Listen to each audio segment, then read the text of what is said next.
نقیب الہند حضرت علامہ توصیف نورانی صاحب قبلہ، خطیب اہل سنت طاہر حسانی صاحب قبلہ، مداح خیر الانام شہر ہندوستان اسلام برکاتی صاحب قبلہ، ثنا خان مصطفیٰ واصف شاہ خدا علی جناب رحمت قنوجی صاحب قبلہ، میرے دوست شہر اسلام میر حسن مصطفی صاحب قبلہ و دیگر ارباب علم و دانش زینت ممبر حاضرین محفل و سامعین و سامعات، السلام علیکم ورحمۃ اللہ وبرکاتہ۔ وعلیکم السلام ورحمۃ اللہ وبرکاتہ۔ الحمدللہ الحمدللہ الذی لم یزل علیما قدیرا سمیعا بصیرا، الذی لا ہیئۃ لہ ولا جہت لہ ولا کیفیت لہ ولا جسم عضو لہ ولا جسم جسم جسیم لہ ولا قسم قسیم لہ، الذي من علينا إذ جعلنا من أمة حبيبه المصطفى، والصلاة والسلام على هادي إلى صراط الحكمة والهداية وصاحب التاج وختم النبوة وعلى آله التقى والنقى وصحبه أولي الكرم والصدق والصفاء كثيرا كثيرا إلى يوم اللقاء، أما بعد فأعوذ بالله من الشيطان الرجيم، بسم الله الرحمن الرحيم، سبح لله ما في السماوات والأرض، صدق اللہ مولانا العظیم وصدق رسوله النبی العبید المجید الکریم، ونحن ولا ذلك لمن الشاہدین والشاکرین والحمد للہ رب العالمین۔ نبی اور آل نبی پر جھوم جھوم کے درود پاک، اللہم صلی علی سیدنا شفینا وحبیبنا ومولانا وملجانا ومعوانا محمد وبارک وسلم، صلو علیہ الصلاة والسلام علیک یا رسول اللہ یا نبی اللہ یا حبیب اللہ علیہ الصلاة والسلام۔ بڑی مبارک بات کے لائق ہیں میر حسن مصطفی صاحب اور نوشہ میاں شمس الحسن، اچھا ماشاءاللہ شمس الحسن، اللہ ان سب کی عمروں میں برکتیں عطا فرمائے کہ جنہوں نے جلسہ کرایا اور جو جلسہ سننے کے لیے آئے ہیں، ورنہ آج کل تو شادی کے ماحول آپ جانتے ہی ہیں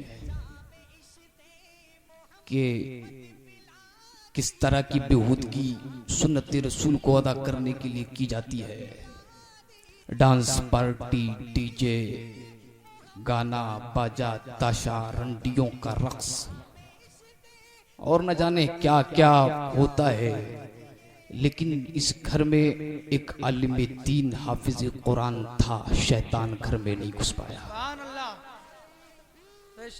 یہ حقیقت ہے کہ جہاں عالم دین ہو، حافظ قرآن ہو، وہاں شیطان نہیں جاتا۔ اس لیے اپنے بیٹوں کو، اپنے بھائیوں کو حافظ قرآن بناؤ یا عالم دین بناؤ۔ حضرات، بڑا ہی اچھا ماحول تھا، میں چاہتا ہوں کہ ویسا ہی ماحول ہو جائے۔ آپ لوگ کرسی آگے لے آئیے، آگے آ جائیے، قریب آ جائیے۔ میں زیادہ وقت آپ کا نہیں لوں گا کیونکہ میرے بعد بھی ایک بہترین خطاب آپ کو سماعت کرنا ہے جی، ٹھیک ہے؟ بس چند لمحات آپ سے گفتگو کر لوں اور آپ لوگ اس کو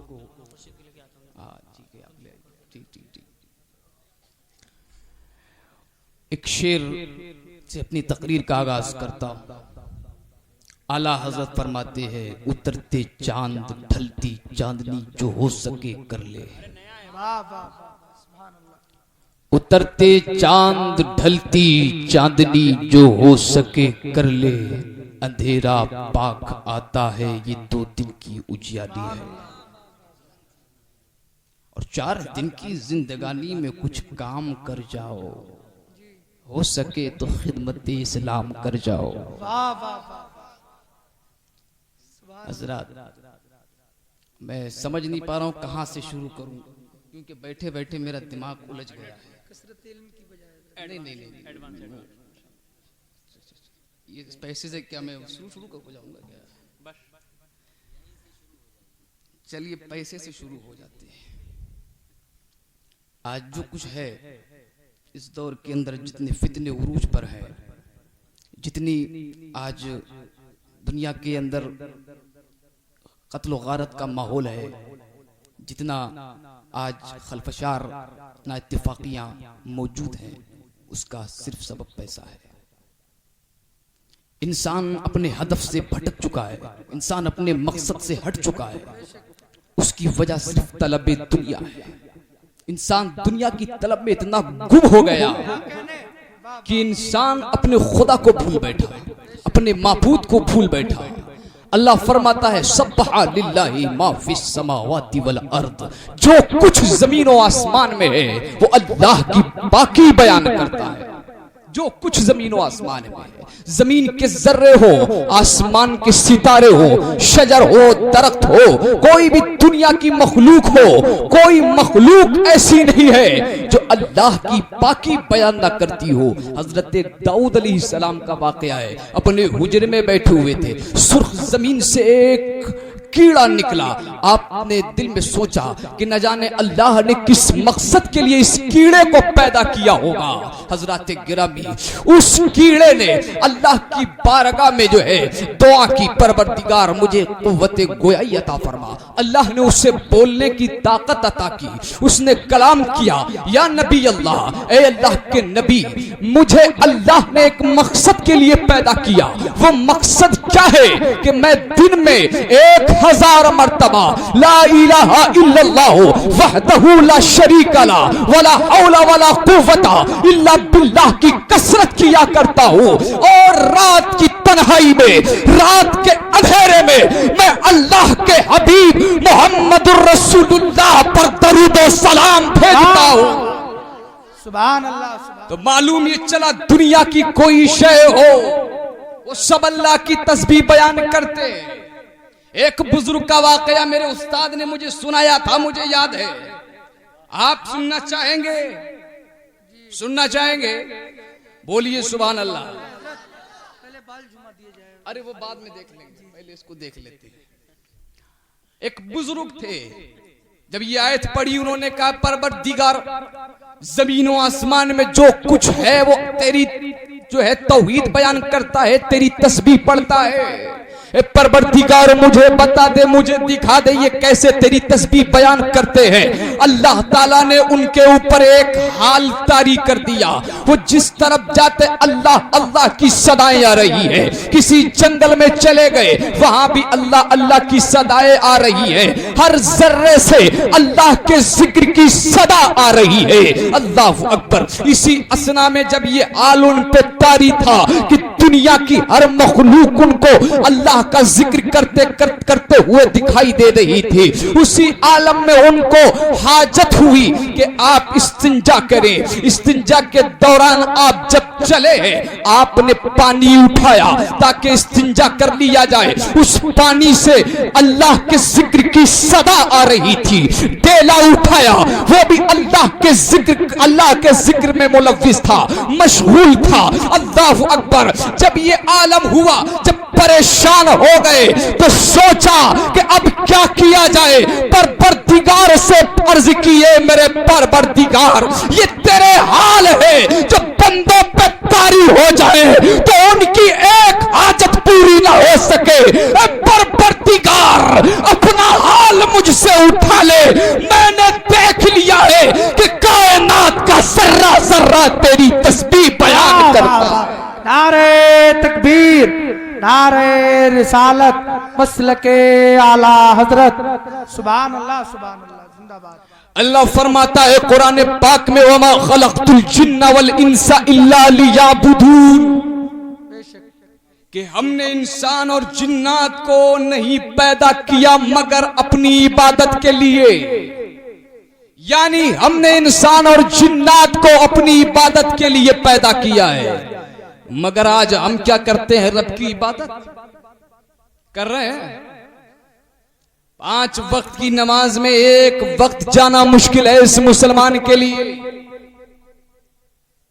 اس مسلمان آج کے نوجوانوں کے پاس ٹی وی کے پاس بیٹھ کر اس کے سامنے وقت جو ہے گوانے کے لیے ہے، مگر مسجد کے لیے ان کے پاس وقت نہیں ہے۔ مسجد کا مؤذن جو ہے دن میں 5 مرتبہ اللہ کی عبادت کے لیے تمہیں بلاتا ہے، حی علی الصلاۃ، حی علی الصلاۃ، آؤ نماز کی طرف، آؤ نماز کی طرف، حی علی الفلاح، حی علی الفلاح، آؤ کامیابی کی طرف، آؤ کامیابی کی طرف۔ لیکن مسلمان مسجد کی طرف نہیں چلتا، مسلمان کا قدم اٹھتا ہے تو کسی جوا باز کی طرف، جوا کے اڈے کی طرف۔ جب مسلمان کا قدم اٹھتا ہے تو کسی کی غیبت کرنے کے لیے، کسی مسلمان کا قدم اٹھتا ہے تو شراب کھانے کی طرف، کسی مسلمان کا قدم اٹھتا ہے تو سنیما جانے کے لیے۔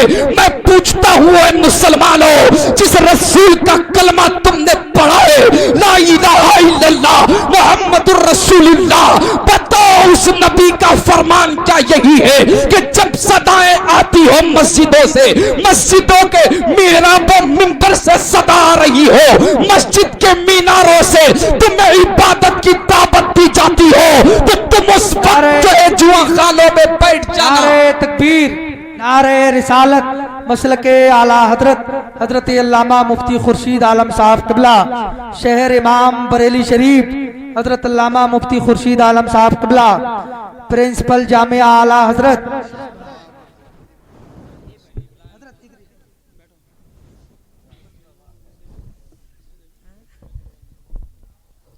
درود پاک پڑھے، اللہم صلی علی سیدنا شفیعنا حبیبنا مولانا وملجانا مولانا محمد مبارک وسلم، صلو علیہ صلاۃ و سلام علیک یا رسول اللہ یا نبی اللہ یا حبیب اللہ، علیہ الصلاۃ والسلام۔ حضرات گرامی، ممبر رسول پہ آپ دیکھ رہے ہیں حضرت علامہ مولانا مفتی خورشید عالم صاحب قبلہ دامت برکاتہم القدسیہ، شاہی امام جامع مسجد بریلی شریف، ان کے بہترین خطاب کو بھی آپ کو سماعت کرنا ہے۔ اس سے قبل چند لمحات کے لیے مجھے بھی برداشت کر لیجئے گا۔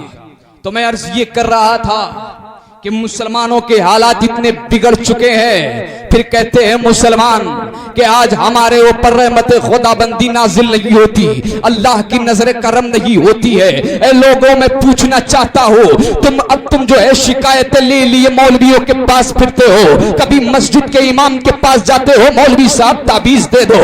آج ہمارے کاروبار سے برکت چلی گئی ہے، ہم اتنا کماتے ہیں مگر پتہ نہیں چلتا کہاں جا رہا ہے۔ میں پوچھتا ہوں، ذرا اپنے گریبان میں بھی جھانک کر دیکھا ہوتا کہ تیرے دن کے اور تیری رات کی کیا کرتوت ہے، تو دن اور رات، دن کی جو ہے اجالوں میں کیا کرتا ہے، رات کے اندھیروں میں تو کیا کرتا ہے۔ میں پوچھنا چاہتا ہوں اے مسلمان، تیرے دل سے جب خوف خدا نکل چکا ہے، اسی لیے تجھے نہ تو تیرے کاروبار میں برکت نظر آتی ہے، نہ تجھے اپنے جو ہے تمام کاموں میں ہر تک جو ہے سکون مل پاتا ہے۔ لیکن میں پوچھنا چاہتا ہوں اے مسلمان، ذرا یہ بتا، تو نے خدا کی رضا کے لیے کون سے کام کیے ہیں؟ تو نے خدا کی رضا کے لیے کون سے کام کیے ہیں؟ تو نے جو ہے رسول اللہ کی خوشنودی حاصل کرنے کے لیے کیا کیا ہے؟ لیکن جب ہم اپنے نامہ اعمال پر نظر ڈالتے ہیں تو ہمارے نامہ اعمال میں صرف یہی نکلتا ہے، کبھی کسی کے ساتھ غداری کی ہے، کبھی کسی کی غیبت کی ہے، کبھی کسی کی چغلخوری کی ہے،